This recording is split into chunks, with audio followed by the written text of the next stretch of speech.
봉독하도록 하겠습니다.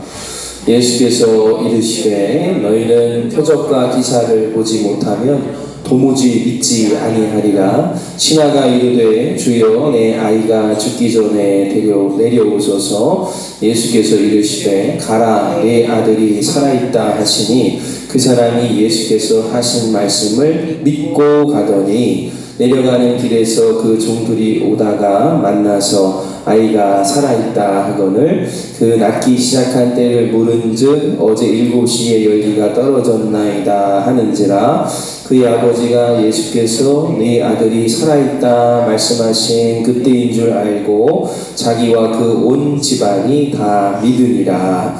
이것은 예수께서 유대에서 갈릴리로 오신 후에 행하신 두 번째 표적이니라. 아멘. 자, 한번 따라해 보시겠습니다. 보지 않고 믿는가? 보지 않고 믿는가? 보고 믿는가? 보고 믿는가? 자, 오늘 보시면 50절 말씀에 가라 하시니 믿고 갔다 이렇게 나옵니다. 그래서 오늘 이 고위 관리의 아이가 아팠는데 우리가 생각하는 방식의 치료 방법이 있고 예수님이 치료하시는 예수님의 방법이 있어요. 그 위에 49절 말씀에 보면 내려오소서가 관리의 생각이었습니다. 내려오셔야 되고 내 아이를 만나주시거나 머리에 손을 대시거나 몸을 포개시거나 아무튼 손을 잡아 일으키시거나 내 방식이 있습니다. 주님이 이렇게 해주시면 될 것 같습니다. 주님 이렇게 해주시면 내 삶의 어려움을 저렇게 다루어 주시면 그러면 될 것 같습니다 라고 주님께 우리가 아뢰는 내 방식이 있어요. 그러나 주님이 역사하실 때는 나의 방식이 아니라 무엇으로 역사하십니까? 믿음으로 역사하시는 줄 믿으시기를 바랍니다. 믿고 가더니 그랬어요. 만약 주님께서 얼른 우리 집으로 내려오셔서 지금 아이가 열이 펄펄 끓어서 곧 어떻게 될지 정신을 잃을지 죽을지 모르겠습니다. 빨리 내려오소서라고 했을 때 가지 않고 예수님 그냥 가와 라고 했을 때 이 아버지가 믿고 가지 않고 낙심하여 실망하여 갔다면 아이는 아마 살아나지 않았을 수도 있어요. 그러나 그에게 역사가 일어나는 것은 말씀을 믿고 가더니, 다시 한번 보세요. 50절에 그 사람이 예수께서 하신 말씀을 믿고 가더니, 말씀을 믿고 갔더니 역사가 나타나고 은혜가 나타났던 겁니다. 믿음이 먼저예요. 믿음이. 주님이 여러분에게 무슨 말씀을 하시든 그대로 하라. 그랬더니 하인들이 물동이를 채우라 하시니 아구까지 채웠다고 했어요. 만약 그들의 마음에 이게 정신 나간 일이야. 아니 포도주가 떨어졌는데 왜 손 닦는 항아리에 물을 채워 하면서 믿음 없이 그만해. 이걸 왜 해? 하면서 지금 서빙하기도 섬기기도 바쁜데 무슨 물을 채우라 그래. 손님들은 다 들어왔고 손은 다 씻고 들어왔고 발에 먼지도 다 털고 들어와서 이제 이 물동이는 쓸 일이 없다고요. 그런데 거기에 순종하여 채우되 어디까지 채웁니까? 아구까지 채우고 끝까지 순종했을 때 이제는 떠서 갖다 주어라 라는 말씀을 하시는 거예요. 만약 순종하지 않았다면 주님이 떠서 갖다 주라고 하셨겠습니까? 아닐 거라고 저는 생각해요. 그들이 채우되 아구까지 채우고 이해할 수 없는 일을 순종하되 끝까지 순종하였을 때 거기에 믿음의 역사가 나타나게 되었던 거예요. 여러분에게도 기도에 그 비어있는 물통이가 있을 거예요. 우리가 그런 말씀 많이 하잖아요. 기도의 기도의 그릇에 분량이 채우면 이루어진다라는 말씀도 많이 하는데 주님께서 주신 여러분의 그 물동이에 기도가 얼만큼 채워져 있는가.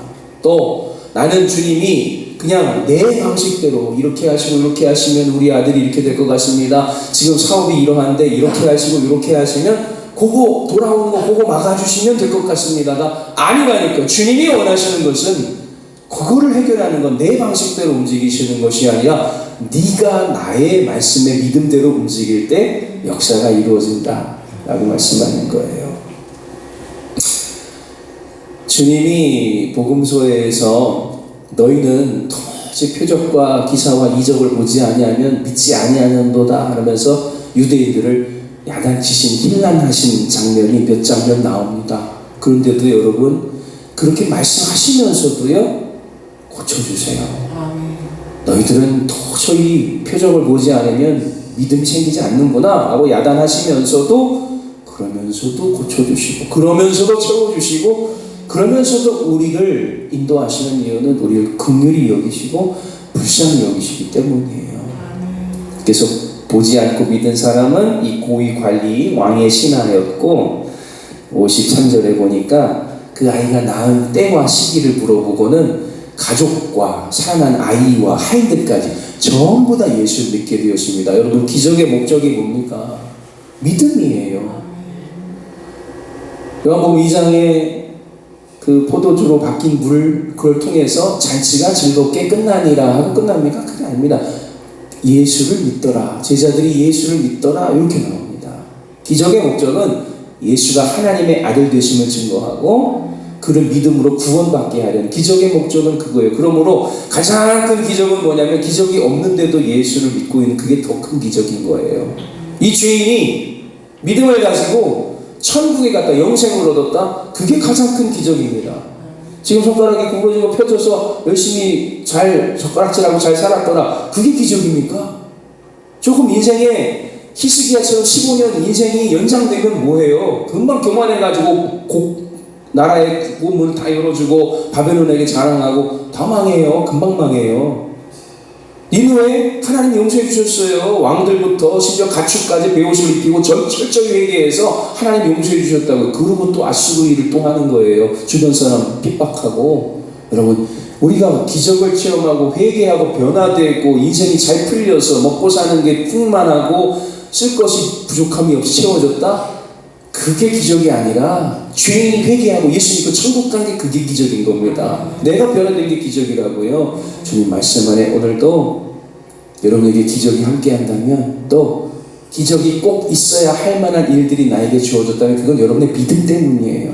믿음 없으면 주님이 기적이라도 보여주셔서 믿음을 얻게 하시는 겁니다. 가장 낮은 믿음 얻는 방법이 기적을 통한 거고요. 가장 높은 믿음을 얻는 방법은 말씀을 듣고 믿음이 생기는 것이 가장 아름다운 주님이 원하시는 믿음이에요. 모세와 율법 선지자들에게 들을지니라. 오늘도 주님의 기적이 함께하고 주님의 말씀을 믿고 행할 때 여러분의 삶의 자리와 일터가 하나님의 기적으로 함께하는 주여 나는 믿음이 약하니까 기적이라도 좀 보여주십시오. 낫게 해주시고 인도해 주시고 세워주십시오. 주님이 여러분과 함께 하시는 복된 하루가 되시길 주님의 이름으로 간절히 축원합니다. 아멘. 예수